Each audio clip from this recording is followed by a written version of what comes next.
It's more than 3 years till Election Day 2016, but already a clash of titans is in the works for the Democratic nomination. Political allies of Vice President Joe Biden think he can win in 2016, even if Hillary Clinton enters the contest.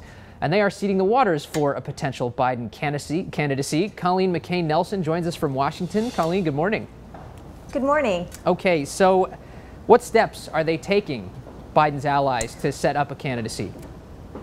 Well, as you know, there's still a long ways to go. So the steps that they're taking at this point they're doing kind of behind the scenes, but there's talk about whether Joe Biden should go ahead and set up a political action committee that would allow him to raise money and disperse that to other Democratic candidates. It would allow him to pay for some political travel. And they're also just kind of quietly laying the groundwork in some of the key states. We saw Joe Biden go to South Carolina for a Democratic fundraiser in May.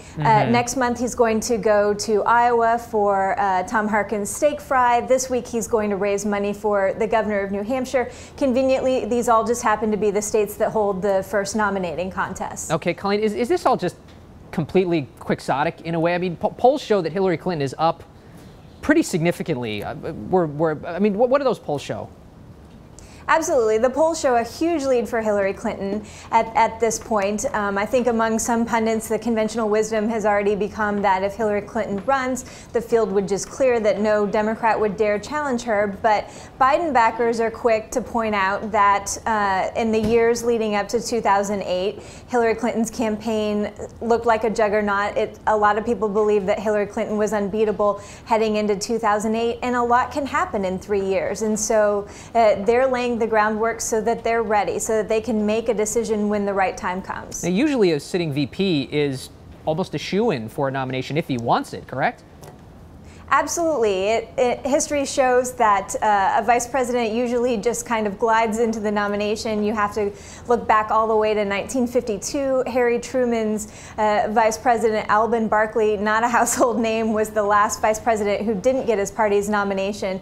And so it's certainly a bizarre situation to have a sitting vice president who would enter the race as an underdog. Meanwhile, Hillary Clinton obviously hasn't made any commitments, of course, but she's already picked up some marquee talent from the Obama campaign, correct? Right. There's a lot of activity around Hillary Clinton, and even though she isn't saying that she's in the race, you see a lot of movement from people who are preparing for her entry into the race. And so she hired a couple folks who were key to Obama's campaign in 2012, and they say they're planning to work for Hillary Clinton regardless of who's in the race. And so that's kind of an interesting move. But at this point, we're all just trying to read a lot of different tea leaves as there's still a whole lot of time left. There is. It's way too soon to be talking about this. I feel bad for talking about this, bringing our viewers through it already. But Colleen, thank you. It's very useful. Appreciate it. Thank you.